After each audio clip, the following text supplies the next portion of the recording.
काला साया।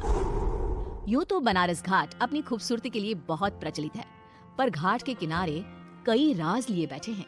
ये कहानी शुरू होती है बनारस के घाट के पास बने ममता निवास से, जहाँ प्रिया लाल जोड़े में ममता के घर उसकी बहू बनकर आती है। आओ आओ बहू, घर को अपने पैरों से पवित्र करो। ममता घर की दहलीज पार कर ही रही होती है कि अचानक एक बहुत गंदी सी बास पूरे घर में फैल जाती है।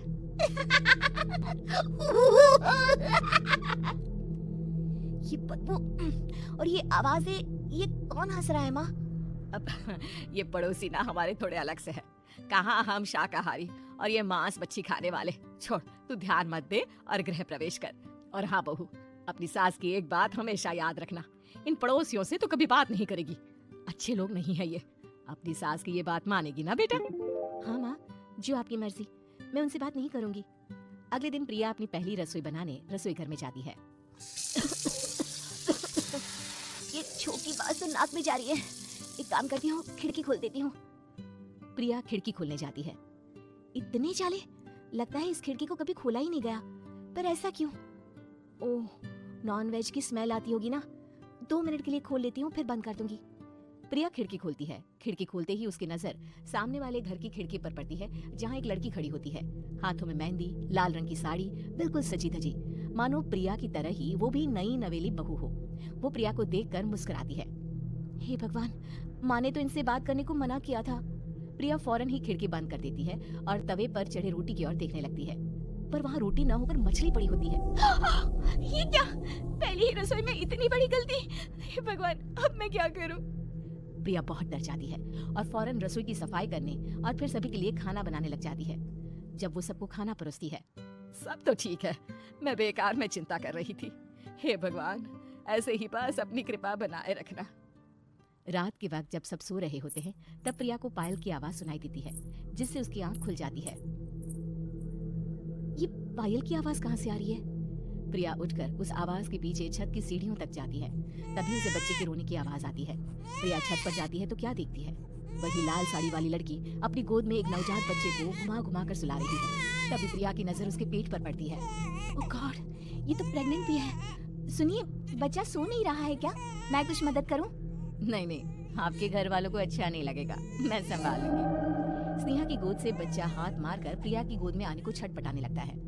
दोनों घर अगल बगल में बने होने के कारण प्रिया उस बच्चे को गोद में ले लेती है। प्रिया के पास आती ही वो सो जाता है। बच्चे का वो स्पर्श रात भर प्रिया भूल नहीं पाती और अगली सुबह वो छत पर कपड़े सुखा रही होती है। तभी उसे एक औरत इशारा करके बुलाती है। स्नेहा कह रही थी बाबू तुम्हारी गोद में आते ही सो गया। मैं गौरी, स्नेहा की माँ हूँ। बहू, घर आना, बाबू को खिला भी लेना। शाम को जब घर पर कोई नहीं रहता, बच्चे से मिलने के लिए प्रिया छिपकर अपनी पड़ोसन के घर चली जाती है और कुछ देर बच्चे को खिलाकर वापस लौट आती है। इसके कुछ दिन बाद ही प्रिया को पता चलता है कि वो माँ बनने वाली है।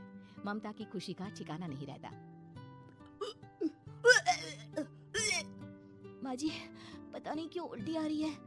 प्रिया भागती हुई वॉशरूम में जाती है तो हरी और लाल रंग की उल्टी करती है। उस उल्टी में से कीड़े निकलते हैं। ये क्या? खून और ये कीड़े! माँ, माँ! प्रिया की आवाज सुनकर ममता दौड़ कर आती है, पर बेसिन में कुछ नहीं होता। प्रिया हक्की बक्की रह जाती है। ये सब क्या हो रहा है? प्रिया घबरा जाती है और अपने कमरे में जाकर सो जाती है। डर के कारण वो इतनी थक जाती है कि उसकी आंख लग जाती है। तब उसे ऐसा लगता है उसके पेट पर मानो कोई बैठा हुआ हो। कौन हो? प्रिया के पेट पर एक 5 महीने की बच्ची बैठी हुई थी, जो बुरी तरह जली हुई थी। माँ, तुम ही मुझे लाई ना अपने पेट में? मैं तुम्हारी माँ नहीं हूँ। कौन हो तुम? माँ, देखो मैं जल गई बुरी तरह से। 6 महीने पेट में रहने को भी मुझे नहीं मिला। सहला दो ना माँ। बचाओ! बचाओ! माँ! ममता दौड़कर कमरे में आती है। प्रिया की बातें सुनकर वो सब समझ जाती है। तू कहीं बगल वाले घर में तो नहीं जाकर आई ना बहू? मुझे माफ कर दो, मैं गई थी माँ। उस घर में सब मरे हुए हैं बहू। कई साल पहले स्नेहा उस घर में बहू बनकर आई थी। कुछ ही दिन में वो एक बच्चे को जन्म देने वाली थी। पूरा घर बच्चे के आने की खुशी में खोया था कि एक दिन अचानक उस घर में आग लग गई। सब बुरी तरह जलकर मर गए। गौरी आज भी दादी बनने का इंतजार कर रही है और इसीलिए स्नेहा ने अपना अजन्मा बच्चा तुम्हारी कोख में डाल दिया। ममता ये कह रही होती है कि पीछे से उसके पैरों को एक बच्चा पकड़ लेता है। दादी, दादी। माँ, स्नेहा की गोद में यही बच्चा था। ये बच्चा कौन है फिर? तेरी मौत है। तेरी भी दादी। जिस चीज का ममता को डर था वही हो गया। ममता निवास के ऊपर मौत ने चादर बिछा दी थी। प्रिया का पेट ऐसे बढ़ जाता है मानो 9 महीने का हो। 2 हाथ उसके पेट से बाहर निकलते हैं। बहू, संतोष को फोन कर, किसी पंडित जी को बुला बहू।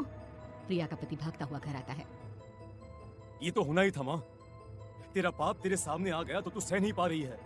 स्नेहा घर में आग लगी नहीं थी, माँ ने लगाई थी, प्रॉपर्टी की लालच में। और वो बच्चा मेरी पहली पत्नी का बच्चा है, मेरा बेटा, जो कि उस आग की चपेट का शिकार हो गया था।